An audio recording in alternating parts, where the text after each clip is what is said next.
Contractors to give tips, cadeau, bakshish, or heartfelt charitable donations to state and local officials, just a token of our esteem. In a 6-3 ruling yesterday, the High Court narrowed the scope of federal corruption law, finding a former mayor in Indiana did no wrong when he took $13,000 as a consulting fee after giving a city contract to a trucking company. But payers need to get their timing right. Marketplace's Nova Safo has details. The Supreme Court's decision hinged on three definitions, those for bribes, gratuities, and what it means to corruptly accept money. The court's 6 conservative justices sided with former Mayor James Snyder, who said the $13,000 he accepted from a city contractor was legitimately earned for consulting work. He was convicted of bribery, but in reversing that, Justice Brett Kavanaugh, writing for the majority, said a key difference was that the money was paid out after, not before, the contracts were awarded. He said Congress could have written a stricter law, but the one in question made exceptions for legitimate work outside of government, which many local and state officials engage in. In a dissent, Justice Ketanji Brown Jackson said the ruling ignored Congress's intent to root out public corruption. Notably, Congress set comprehensive prohibitions against bribes or gratuities given to federal officials. I'm Nova Safo for Marketplace. Nike releases its quarterly results this afternoon. Sportswear is huge and growing worldwide, but Nike and the older guard of the industry may not be at the forefront of growth. Marketplace's Daniel Ackerman explains. It's a pretty good time to be in the sportswear business. Participation in women's sports is growing, and Jessica Ramirez with Jane Holly & Associates says dress codes have loosened.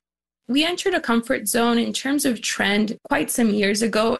Honestly, I'm reporting from home in athletic shorts right now.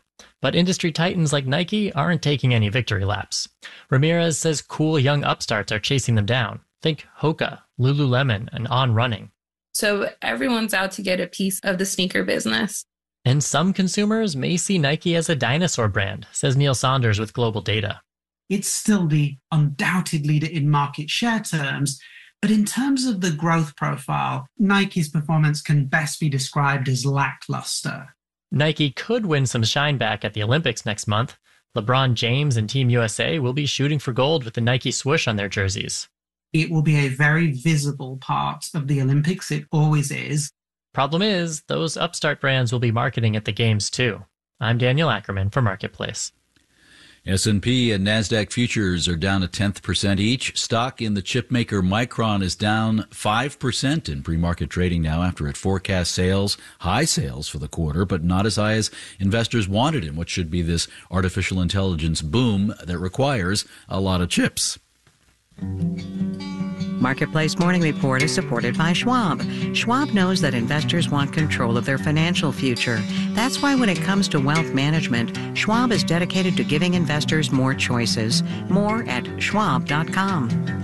And by UKG. UKG is a partner that delivers HR, pay, time, and culture solutions designed to help build a great workplace for everyone. UKG, our purpose is people. Social Security. Politicians are warned, touch it, and it's deadly to a career, which leads to the third rail metaphor.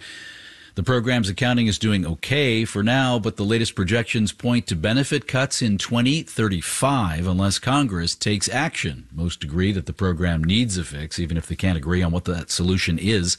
Marketplace's Kimberly Adams has this update. On the campaign trail, the messaging about Social Security is pretty straightforward. I'll manage it better than the other guy. I will always protect Medicare and Social Security. Donald Trump said cuts to Social Security and Medicare are on the table. But snappy lines at campaign rallies mask the complexities of the issue, says Romina Baccia at the Cato Institute. I think there's a real difficulty in talking about Social Security because there's been so much storytelling and there's so many myths out there about how the program works. Already, the system is paying out more in benefits than it brings in payroll taxes.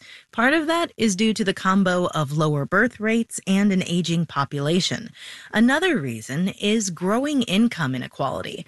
There's a cap on the income that's taxed for Social Security, so Americans who earn the most and their employers only pay Social Security taxes on the first $169,000 or so of income. Stephen Goss, the chief actuary of the Social Security Administration, laid this out for members of Congress earlier this month. The earnings of the top 6% of workers whose earnings exceed the taxable maximum level under Social Security unexpectedly grew considerably faster than for the other 94% of workers. Back in the 1980s, about 90% of Americans' total earnings were taxed for Social Security. That dropped to 82% by the year 2000 and has been going down ever since. The program covers the difference between the taxes that come in and the benefits that go out by tapping its trust fund, which consists of past Social Security surpluses invested in Treasury bonds. But there is a problem 10 or 11 years down the road when the reserve, the trust fund, will be used up, and all that will be left is current payroll taxes. And that will mean benefit cuts, says Max Richman, president and CEO of the National Committee to Preserve Social Security and Medicare. People will be getting 86, 87% of their benefits. And we don't want that. We want full benefits. And that's where things get tough. By law, Social Security can't take on any debt or tap into general revenues. So Congress needs to do something before the money runs out, says Romina Bhatia at Cato.